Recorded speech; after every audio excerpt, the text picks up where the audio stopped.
이번 시간에는요, 3장 법인세에 대해서 한번 해볼게요. 법인세는요, 근데 큰 부담 가지실 게 없어요. 저희가 2장에서 소득세는 굉장히 중요하고 범위도 많았잖아요. 법인세는 짧고 이제 굵게 딱 끝낼 겁니다. 왜냐면 저희 고객들이 주로 소득세 대상이 되는 개인 사업자 고객님들이 많으세요. 법인세 같은 경우는 법인을 경영하셔야 되거든요. 네, 저희 사실 재무설계사 관점에서는 별로 그렇게 중요하진 않아요. 다만 어떤 관점에서 보냐면 저희 고객님들 중에 개인 사업이 잘 돼서 법인을 운영하실 수도 있잖아요. 그래서 그런 관점에서 이제 법인세가 이런 게 있다라고 혹시 법인의 대표자인 고객님이 저희한테 오실까봐 이런 거 보는 거랑 그다음에 약간 소득세랑 약간 이제 뭐 좀 차이점이랄까요? 이렇게 법인세만의 특이한 그런 점들이 있습니다. 그래서 원래는 법인세가 굉장히 양도 많고 중요한데 저희 시험에서는 그렇게 중요하지 않습니다. 그래서 되게 짧게 할 거고 여기가 근데 좋은 거는 반드시 이제 한 문항에서 세 문항 정도는 나오거든요. 근데 범위가 진짜 짧아요. 그러니까 다른 부가세도 한 이 정도 문항이 나오는데 법인세는 진짜 한 문제 이상이 꼭 나오면서 굉장히 짧기 때문에 그런 핵심 포인트 위주로 하시면 될 것 같습니다. 그래서 개념 어떻게 법인세가 이제 구조가 되는지 요거 한번 보시고 그다음에 이제 소득세만의 차이점 이런 거 위주로 한번 보시면 되겠습니다. 한번 들어가 볼게요. 첫 번째로 법인세 개념입니다. 법인세법에 따라 이제 과세 대상에 해당하는 소득, 그러니까 법인한테 부과되는 거예요. 법인한테. 그러니까 개인 사업자 같은 경우에는 그 대표자가 이제 개인 사업자였죠. 그러니까 사장님한테 그냥 부과되는 거였는데 그 사업장한테 부과되나, 그 사장님한테 부과되나, 그게 그거였는데 이제 법인은 대표자랑 달라요. 그래서 이렇게 써볼까요? 이거 대표자랑 법인은 완전 별개입니다. 그래서 그거 말씀드렸었죠. 법인 통장에서 대표자가 돈 꺼내갔다. 그럼 그건 횡령입니다. 개인 사업자가 돈 통해서 돈 가져갔다. 아무도 제재할 수 없고 사모님만 제재할 수 있다고 했었죠. 그래서 요 법인한테 부과되는 거지 대표자한테 부과되는 게 아니다. 요거 한번 다시 체크해드렸습니다. 그래서 국세고요. 법인세는 국가가 부과하는 세금입니다. 그래서 이거에 비교되는 게 이제 지방세 같은 거 있죠. 그 지방세가 아니다. 이렇게 보시면 되겠고 직접세입니다. 그 납세 의무자랑 잠세랑 같고요. 법인의 어떤 소득에 대해서 법인한테 과세를 하는 거죠. 반면에 우리가 이제 1장에서 했던 것 중에 간접세라는 거 있었죠. 납세 의무자랑 잠세가 다른 거. 다음 장에서 또 배울 텐데 부가세가 그렇습니다. 부가세. 그래서 카페 사장님이 실제로 이제 납부는 하는데 실제로 부담하는 사람은 그 일반 소비자잖아요. 그래서 그런 거 좀 특이한 거가 있는데 이거는 국세고 직접세다. 소득세랑 똑같죠. 소득세도 국세면서 직접세입니다. 법인세 납세 의무자인데요. 법인이겠죠, 당연히. 법인세는 법인이 내는 거죠. 내국 법인뿐만 아니라 외국 법인, 비영리 법인도 포함한다. 사실 외국 법인이나 비영리 법인 이런 거 좀 복잡한 내용이 있는데요. 저희 책에는 그거 없어서 너무 다행이에요. 그래서 내국 법인만 내는 게 아니라 외국 법인, 비영리 법인도 낸다. 그래서 만약에 외국 법인이나 비영리 법인은 법인세를 안 낸다. 이런 거 오답 지문이겠죠. 그래서 한번 보시고 넘어가겠습니다. 법인세 과세 대상 소득이요. 여러 가지가 있는데 왜 소득세는 그런 거 있었잖아요. 소득세는 뭐 이자 소득, 배당 소득, 근로소득, 입회사 근영기 이런 게 있었죠. 근데 저희는 그게 아니라 법인세는요. 그냥 하나의 소득으로 과세를 합니다. 일단 각 사업연도 소득. 요게 이제 우리가 아는 일반적인 법인 소득입니다. 그래서 각 사업별로 사업연도별로 임금총액에서 송금총액을 공제한 금액 가장 일반적이고 기본적인 과세죠. 요게 이제 수입이라고 보시면 되겠고요. 총수입 금액이 있고 요게 이제 경비, 필요 경비.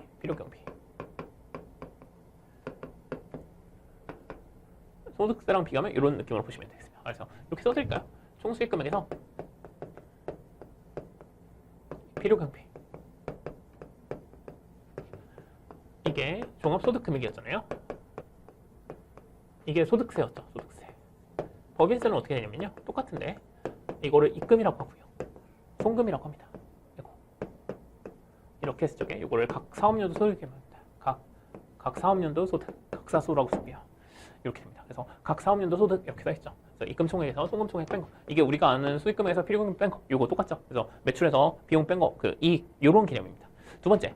요게 이제 일반적인 거 좀 특이한 거 있어요. 토지 등 양도소득. 만약에 개인이 부동산 투기를 하면은 이제 굉장히 세금을 많이 과세하고 있어요. 많이 부담스러울 정도로 해서 부동산 투기를 없애자 이렇게 하고 있어요. 그러다 보니까 사람들이 자꾸 부동산 투기를 법인을 만들어서 하고 있어요. 그래서 법인을 만들어서 만약에 토지 등 양도소득 같은 걸 하겠다라고 하면은 굉장히 많이 과세를 하자 이런 거죠. 주택, 별장, 비사업용 토지. 그러니까 만약에 사업용으로 쓰는 사무실이라든지 공장 건물 이런 괜찮아요. 근데 그게 아니라 비사업용 토지 이런 거를 양도한 경우 법인의 부동산 투기 방지를 위해서 추가로 과세한다. 그러니까 기본적으로 요거 법인세 과세하고요. 또 추가적으로 토지 등 양도소득이 있으면 그런 걸 과세를 또 합니다. 세 번째, 미환류 소득. 요거는 이제 거의 재벌가 이런 데 얘기인데요. 자기 자본이 500억 초과하는 경우, 그러니까 재벌 총수죠. 여기는 이제 만약에 돈을 벌었어. 근데 만약에 외부에 쓰라는 거죠. 그러니까 뭐 예를 들어서 투자, 임금 증가, 뭐 이런 거 출연하고 이런 걸 해야 되는데 돈을 많이 벌고서 뭐 예를 들어서 뭐 삼성전자나 어디 대기업이 돈을 많이 벌었는데 요 그냥 회사에 돈을 현금을 갖고 있어. 그러면 이게 돌지를 않잖아요. 그래서 경제 활성화를 위해서 이런 소득 이런 거에 대해서 또 과세하는 게 있습니다. 이거는 너무 부담스럽죠, 사실. 돈을 번 건데. 근데 청산소득 법인이 이제 완전히 해산했다. 그러면 지금까지 뭐 과세되지 않은 소득이 있으면 이런 거 마지막으로 빚잔치하면서 자녀 재산가에 남은 재산이 그걸 자본을 초과할 때 그 초과하는 금액에 대해서 과세하고 끝납니다. 그래서 넘어가도록 하겠습니다. 그냥 법인은 이러이러한 소득에 과세되는 게 있구나. 그리고 요게 이제 제일 기본적인 거구나. 각사업년 소득. 그다음에 부동산 투기하면 더 과세하겠구나. 돈 벌었는데 안 쓰고 있으면 대기업들은 이런 거 있구나. 마지막 청산대 쪽에 과세되는 게 있구나. 이렇게 생각하시면 되겠습니다. 그 다음에 사업연도와 납세지. 요거에서 나왔었어요. 요즘에 최근에 기출을 봤더니, 그러니까 시험을 봤더니 이런 문제가 나왔습니다. 사업연도는요, 어때요? 그 소득세 비교해볼까요? 소득세 사업연도. 1월 1일부터 무조건 12월 31일까지죠. 그리고 뭐 출국일을 하면 출국일까지 뭐 이런 거 있죠. 근데, 법인세 같은 경우는요, 무조건 1월 1일부터 12월 말까지는 아닙니다. 그래서 여기 보시면 법인의 소득을 계산하는 1회계 기간이고요. 1년을 초과할 수 없음, 원칙. 이렇게만 나와 있어요. 그러다 보니까 만약에 내가 원래 보통은 1년 하는데 나는 좀 변태예요. 그래서 나는 1년에 2번 법인세를 신고하고 싶어요. 난 더 빡세게 관리를 받을래요. 라고 하면 그냥 6개월로 해서 이렇게 신고할 수도 있어요. 뭐 3개월로 할 수도 있고요. 뭐 그런 사람 거의 없겠지만. 근데 만약에 1년을 초과할 수는 없어요. 사업연도가. 만약에 1년 초과할 수 없다, 이런 지문이 없다라고, 조문이 없다라고 하면 저도 법인 만들어갖고 저는 100년, 200년 할 거예요. 어차피 그 죽기 전까지는 법인세 안 낼 거 아니에요. 그러니까 100년, 200년 뒤에 한꺼번에 낼게요 하면 되는 거잖아요. 그래서 그런 거 방지하기 위해서 1년에 초과할 수 없다. 이렇게 생각하시면 되겠고. 근데 이 날짜도, 이거 지우고. 날짜도, 꼭 1월 1일부터 12월 30일이 아니어도 돼요. 예를 들어서, 우리 회사는, 이거 연초, 연말이 진짜 바빠. 그런 회사들은 뭐 7월 1일부터 다음에 6월 말까지. 이렇게도 가능해요. 소득세는 이런 거 가능하지 않잖아요. 근데 법인은 이렇게 가능하다. 이렇게 보시면 되겠고. 그러면 요거를 1년 초과하지 않은 법인은 어떻게 정할 거냐? 요거 세무서에 알려줘야 되잖아요. 첫 번째, 이거 순서대로입니다. 이렇게. 첫 번째, 원칙은요. 법령이나 정관에서 규정한다. 그러니까 법에서 정하는 경우들이 있어요. 뭐 그래서 은행 같은 경우에는요. 은행법이 있습니다. 그래서 은행을 설립할 적에 뭐 언제로 한다 이런 것도 있습니다. 그래서 그 법령에서 정했다. 라고 하면은 뭐 농협이나 한국은행도 그런 법이 있거든요. 그래서 그런 법령에 정했다라고 하면은 그거 따라가면 되고요. 아니 그런 일반적인 법인이다라고 하면 저희가 정관에서 정하는 거예요. 우리 회사는 1월 1일부터 12월 말까지로 남들처럼 하겠습니다. 이런 거 정하면 되겠죠. 두 번째, 만약에 이제 정했으면 그걸대로 하는데 법령이나 정관에서 규정이 없어. 그러면요 세무서에 신고하는 대로 하는 거예요. 사업연도 신고를 만약 하면요 그 신고한 내용대로 1월 1일부터 12월 말까지 하겠습니다. 뭐 7월 1일부터 6월 말까지 하겠습니다. 뭐 다 마음대로 정할 수 있죠. 근데 신고를 안 했어. 그럼 그냥 남들 가장 많이 하는 거, 세무서에서 관리 편한 거, 1월 1일부터 12월 31일로 한다. 이렇게 보시면 되겠습니다. 그래서 이 순서대로다. 일단 법령에서 정관에서 정하거나, 정함이 없으면은 신고하는 대로. 신고 안 했다. 그러면 1월 1일부터 12월 31일. 요 순서는 하셔야 돼요. 순서는 하셔야 된다. 요게 한 번 나왔었다. 그 다음에 납세지는요, 어디다 세금 내느냐인데, 법인 등기부상의 본점, 아니면 주사무소, 여기다가 합니다. 요거는 아직 안 나왔는데, 가끔 지점에도 된다. 이런 거 오답으로 나오고 있죠. 지점 분사무소, 이게 본점 주사무소의 반대말이어서 요거 한번 체크해 놨습니다. 그래서 지점 X다. 이렇게 보시면 되겠습니다. 그 다음에 이제 법인세 과세 방법과 납세 절차인데요. 요거 그냥 가볍게 편한 마음으로 좀 볼게요. 이거 원래는 되게 어려운 건데, 그냥 좀 볼게요. 원래 저희 회계상, 수입에서 비용 뺀 거, 이게 당기순이익이죠. 당기순이익에서 출발을 합니다. 단기순이익에 출발을 하는데 여기다가 만약에 추가적으로 법인세에서 인정하는 더 해야 될 거, 더 뺄 거, 요것들에 대해서는 세무조정합니다. 이렇게 했을 적에 각사업연도 소득이 나와요. 아까 각사업연도 소득에 대해서 과세하는 게 일반적인 거라고 했었잖아요. 이거 소득세랑 똑같이 15년 내에 2월 결손금 있어요. 이거 빼주고요. 비과세 소득, 뭐 소득공제 이런 거 있으면 다 빼줍니다. 이런 거 있으면 다 빼준다는 얘기죠. 여기 이미 들어가 있으니까. 그래서 과세 표준이 나오고요. 여기다 법인세율을 곱하는데요. 4단계 초과 누진세율입니다. 근데 굉장히 적어요. 그러니까 2억까지는 9%고요. 그다음에 200억까지는 19%입니다. 그러니까 엄청 적잖아요. 그 개인 소득세에 비하면 개인 소득세는 바로 이제 45% 이렇게 올라가는데 그러다 보니까 사람들이 법인 투자를 좋아합니다. 법인 투자를 좋아하고 법인에서 실제로 만약에 돈을 밖으로 가져갈 때 그때 이제 소득세를 또 내긴 하세요. 산출세액이 나오죠. 여기서 세액공제, 세액감면 뭐 이런 거 하고 잘못한 거 있으면 가산세 내고 결정세액이 나오면은 미리 낸 세금이 있으면 원천징수세액이라든지 중간예납세, 수신납부세 이런 거 미리 기납부세액으로 빼줍니다. 그래서 자진납부세액이 된다. 이렇게 보시면 되겠고 이 세무조정이 원래 어려운데 여기가 이제 조금 문제가 나올 때가 있어갖고 가볍게만 볼게요. 손익계산상의 당기순이익을 기준점으로 해서 법인세법에 따른 규정과의 차이를 조정해서 각 사업연도의 소득금액을 계산하는 거예요. 됐고, 원래 저희 회계상으로 수익에서 비용 빼면은 당기순이익이잖아요. 근데 왜 저희 세법에서 그거 있었죠. 저희 소득세 할 적에 총수익금액에서 필요경비 뺐을 적에 이제 종합소득금액 요거 했었잖아요. 그것처럼 요거 똑같이 법인세는 그냥 입금 송금이라고 이름을 하고 있는데 똑같습니다. 요거 총수익금액 필요경비 요건데 법인세법은 이제 이걸 입금 송금이라고 해요. 근데 지금 하고자 하는 게 뭐냐면 저희 왜 이런 거 설명했던 적 있었죠. 저희 회계상으로는 비용인데 요거 세법상으로 필요경비 인정 안 됩니다. 그러니까 여기 법인세법이니까 송금으로 인정 안 됩니다. 이런 거 있거든요. 예를 들어서 대표적인 게 저희가 설명했던 이거 있었죠. 접대비 한도 초과. 접대비가 원래 비용 나간 건 맞아. 그리고 이제 거래처와 관계를 원활하게 하기 위해서 한 건 맞아. 근데 이거 막 회식하고 막 술 먹고 노래 부르고 이게 이제 사회적으로 별로 사회 풍토적으로 좋지 않으니까 한도까지만 인정한다라는 거죠. 세법에서는. 근데 이거 초과하는 부분이 있어. 그러면은 이거 그러니까 송금으로 인정 못 하겠어. 필요경비로 인정 못 하겠어. 라는 말이 송금 불산입입니다. 이거는 비용인데 여기 송금으로 못 넣겠어. 송금해서 산입하지 않을게. 불산입입니다. 근데 만약에 반대로 일반적으로는 비용을 인정 안 했었는데 뭔가 여기 송금에 들어가, 필요경비에 들어가 라는 게 있으면은 회계서는 안 들어가는데 들어가는 게 있어 라고 하면은 송금에 산입해 주세요 라고 이렇게 하는 겁니다. 반대로 입금도 한번 볼까요? 이게 총수익금액에 해당하는 건데요. 아까 이런 거 있었죠. 아까 저희 소득세 같은 거 납부한 거 요거는 송금 불산입이잖아요. 그러니까 비용으로 소득세가 나가긴 했는데 순환 구조상 모순이 되는 거기 때문에 필요경비로 넣지 않는다 이렇게 말씀을 드렸었죠. 그래서 여기 비용이 들어가 있으면 송금 불산입, 필요경비 불산입 이런 거 했었잖아요. 근데 반대로 소득세 환급금, 법인세 환급금 이런 거 받으면은 법인세나 소득세도 이거 비용으로 안 들어갔기 때문에 환급금 자체도 수익으로 안 들어가잖아요. 그래서 분명히 돈이 들어오긴 들어왔는데 요거 수익으로 안 넣겠다라는 게 입금불산입이거든요. 그래서 입금불산입, 총수익금의 불산입 이렇게 합니다. 그래서 수익인데 요걸 빼겠습니다. 수익에서 안 넣겠습니다라는 의미고요. 반대로 이제 요거 회계상으로는 수익이 아닌데 수익으로 넣겠습니다. 그게 입금산입이다. 이렇게 보시면 되겠습니다. 그래서 결과적으로 보실 적에 여기 순이익에서 이제 세법상 이제 소득금액으로 오는데 요게 입금, 그러니까 수익금액에 더하고 싶으면 입금산입, 입금산입을 그러니까 입금에서 빼고 싶으면은 입금 불산입, 그다음에 송금에 넣고 싶으면 송금 산입, 송금 불산입 이런 식으로 세무 조정을 이런 방식으로 한다라는 얘기인데 좀 어려운 얘기예요. 어려운 얘기인데 그래서 원래는 이거 안 했었는데요. 이번에 약간 요거를 채워넣는 게 하나가 나왔어요. 그래서 약간 이런 의미를 하나 아셨으면 좋겠어요. 그래서 회계상으로 이제 수익 빼기 비용에서 이익인데 여기서 만약에 수익을 더 플러스하고 싶어. 그러니까 회계상으로는 없는 건데 세법상으로는 이거 더 수익을 잡아줘라고 하면 입금 산입. 뭔가 이게 입금, 송금 이게 이제 플러스 마이너스 개념은 있잖아요. 송금이니까 마이너스니까. 그러니까 이 수익에다 더 넣고 싶어. 입금 산입. 수익을 근데 뭔가 빼고 싶어. 입금 불산입. 그다음에 비용을 더 넣고 싶어. 송금 산입. 비용을 빼고 싶어. 송금 불산입. 요거까지만 아셨으면 좋겠어요. 그래서 이런 것들을 하는 게 세무 조정이다. 이렇게 보시면 되겠고요. 넘어갈게요. 조금 원래 어렵습니다. 손익계산상의 당기순이익에서 각 사업연도 소득금액으로 조정하는 세무 조정. 요게 지금까지 우리가 한 거잖아요. 그래서 입금 산입, 송금 산입 이런 거 있었잖아요. 이게 수입에 플러스 할게요. 이거 비용에 플러스 할게요. 반대로는 이제 불산입이라는 것도 있었고요. 그래서 금액을 누군가한테 귀속시키는 절차 이런 거 있죠. 소득 처분이라는 건 이런 게 있어요. 그래서 예를 들어서 이런 거 있죠. 회사에요. 회계상 비용이 있어요. 자동차 수선비가 잡혔어요. 자동차 수선비 100만 원. 이렇게 정비소 가서 엔진오일 가고 이렇게 수선한 비용이 있어요. 근데 우리 법인에는 이 자동차가 없어요. 자동차가 등록된 거고 막 화물차만 있는데 이건 정비소 가서 이게 갈았어요. 뭐지 하고 봤더니 이제 그건 거예요. 대표님이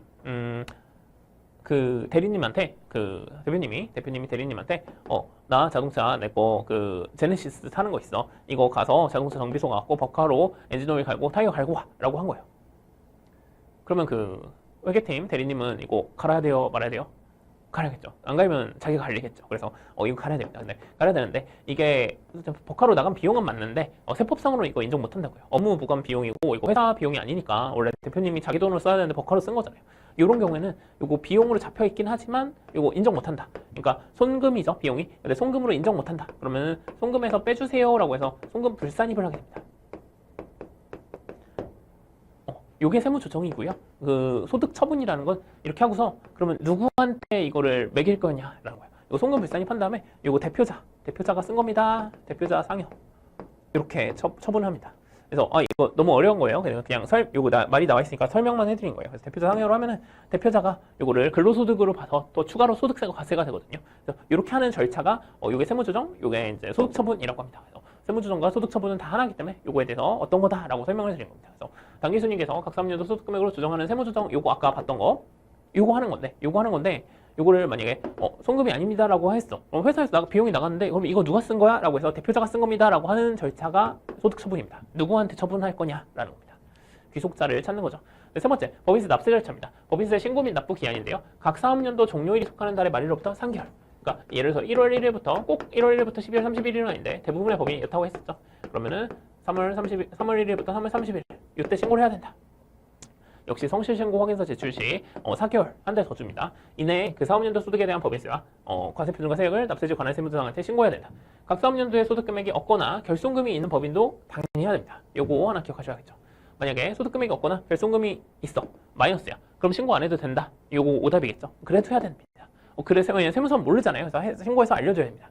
중간예납 의무 보시면요. 사업연도의 기간이 6개월 초과. 만약에 6개월 초과. 이거 1년짜리 법인이죠. 내국법인은 각 사업연도 중 중간예납 기간 해당 사업연도 개시일로부터 6개월이죠. 그러니까 이게 원래 1년을 기다렸다가 3월달에 세금 내는 건데 못 기다리겠다라는 거죠. 1월부터 6월까지 거에 대해서 8월달에 세금 내라.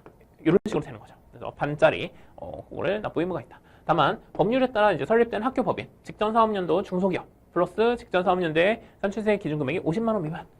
그러니까 만약에 학교 법인이다 그러면 이런 능력이 많이 떨어질 거잖아요. 그럼 면제해 주는 거고요. 면제라기보다는 중간 신고를 안 해도 되는 거고요. 직전 사업연도에 중소면서 그다음에 직전 연도에 이제 1년 동안 했더니 법인세 50만 원도 안 났어. 그러면은 요거 안 합니다. 중간에 요거 6개월치 계산해서 세금 미리 내고 이거 안 합니다. 근데 뭐 특별히 좋은 건 아닌 게요. 요거 미리 계산 안 한다고 해서 세금이 깎이는 건 아니고 그냥 1년치 계산해서 한꺼번에 이때 3월에 내라 이런 의미이기 때문에 그냥 그렇구나라고 하시면 될 것 같습니다. 그다음에 분납이 있어요. 저희 소득세에서도 배웠었죠. 어때요? 똑같죠. 납부할 세액이 1,000만 원을 초과하는 경우 다음의 금액을 납부기간이 지난 후 1개월, 중소기업은 2개월. 소득세는 어땠어요? 소득세는 그냥 2개월이었잖아요. 이거 비교해 드릴게요. 소득세는 그냥 2개월. 근데 법인세는 기본이 1개월이고요. 중소면은 2개월. 이렇게 하는 거죠. 분납 가능하다. 그래서 여기 써 있네요. 네, 소득세는 2개월이다. 이거 어떻게 한다고 했어요? 예를 들어서 3월 달이다. 만약에 신고를 했다라고 했을 적에 세금이 1,500만 원 나왔어. 그러면 1,000만 원을 넘으니까 분납할 수 있는데 얼만큼을 분납할 수 있다고 했어요? 신고할 때 일단 1,000만 원은 내야 돼. 1,000만 원 내야 되고 나머지 500만 원 분납할 수 있고 만약에 세금이 4,000만 원 났다. 그러면 50% 해도 1,000만 원 그냥 넘잖아요. 그러니까 반씩 2,000만 원 이렇게 하시면 되겠죠. 그래서 요거는 소득세랑 똑같기 때문에 한번 그때 정리 많이 했습니다. 그 다음에 요거 또 나름 중요한데요. 개념적인 거니까 중요한데 법인 경영자의 소득원가 세금. 우리가 결국에는 하고자 하는 게 막 법인 세금을 계산하고 이런 것 때문에 하는 게 아니라 우리가 고객님을 만나는데 고객님께서 법인 대표자이실 수 있어서 이제 이걸 공부하는 거잖아요. 그러다 보니까 법인을 경영하고 계시면 어떤 세금이 발생하나 요거 아셔야겠죠. 상담해 주셔야겠죠. 첫 번째 경영자예요. 법인 경영자의 근로소득. 아까 치킨집 하면요 그냥 돈 통해서 돈 꺼내가면 된다고 했어요. 그리고 뭐 따로 인건비를 신고하거나 내 거가 필요경비 인정된다고 안 했어요. 근데 법인 같은 경우에는요 마음대로 법인에서 이제 통장에서 인출 불가합니다. 그래서 급여라든지 상여 이런 걸 신고하고 받아야 됩니다. 그러면 당연히 저희가 회사에 가서 그냥 일할 때 근로자들도 이제 근로소득이 되잖아요. 근데 대표자도 마찬가지예요. 법인 같은 경우에는 대표자도 근로소득이 생깁니다. 그래서 급여나 상여를 받아야 되고요. 이게 근로소득입니다. 개인 사업자는 그냥 통장에서 남는 거 가져가면 되는 거죠. 두 번째, 경영자의 퇴직소득. 퇴사를 하는 경우에 퇴직금을 받습니다. 그러면 이거 퇴직소득이 되겠죠. 그래서 경영자의 퇴직소득 이런 것도 발생할 수 있고요. 저희가 만나는 분이 회사 경영자실 거니까요. 경영자의 배당소득이 있습니다. 만약에요, 법인의 잉여금을 주주들한테 배당했을 적에 경영자가 만약에 그냥 전문 경영일 수도 있지만 주식을 비상장 주식 같은 경우에는 비상장 법인 같은 경우에는 그 주식을 갖고 있는 경우도 많거든요. 그래서 자기의 회사를, 그러니까 주주가 자기가 운영하는 그런 경영자들 많단 말이에요. 그래서 주주 플러스 경영자인 경우에 주주들한테 이제 잉여금을 배당할 적에 나도 봐줄 수 있겠죠. 그래서 배당 소득이 있다. 이렇게 보시면 되겠습니다. 그래서 실제로 법인에서 번 돈 요거를요 잘 갖고 있다가 유보해서 갖고 있다가 배당을 하게 되면은 요 꽤 많은 금액이 잡혀요. 그래서 저희가 일반적으로 이자나 배당이 2천만 원이 안 돼서 분리과세에 대부분 되잖아요. 근데 실제로 경영자분들을 만나보시면 요거 때문에 요 배당 소득 때문에 은행에서 주는 거 말고 회사에서 배당 받는 것 때문에 종합과세가 많이 되십니다. 이거 세부담이 굉장히 크겠죠. 그래서 몇 천만 원씩을 받으시니까요. 4번 보시면요. 법인 주식의 양도소득이 있습니다. 법인 주식의 양도. 나중에 법인의 주식을 양도하는 경우, 법인은 이제 팔거나 할 수 있겠죠. 그러면은 그 주식에 대해서 양도소득이 있습니다. 그러면 그 비상장 주식이라고 하더라도 그 주식 평가에서 양도소득이 발생합니다. 평상시에는 양도소득이라고 하면 부동산만 발생할 것 같은데 법인 경영자분들한테는 이런 것도 발생할 수 있다라는 거 저희가 알고 있어야 됩니다. 그래서 이번 시간에는 이제 짧게나마 법인세에 대해서 배웠어요. 법인세는요, 굉장히 짧은데 여기서 분명히 한두 문제는 나온단 말이에요. 그래서 잘 기억해 두시고요. 다른 것보다도 이제 저희가 같이 짚었던 거, 법인의 특별한 그 구조라든지 소득세랑 어떻게 다른가, 요것들이 포인트입니다. 그리고 법인 경영자들한테 어떤 세금이 발생할 수 있는지 요거 위주로 잘 기억하시면 되겠습니다. 감사합니다.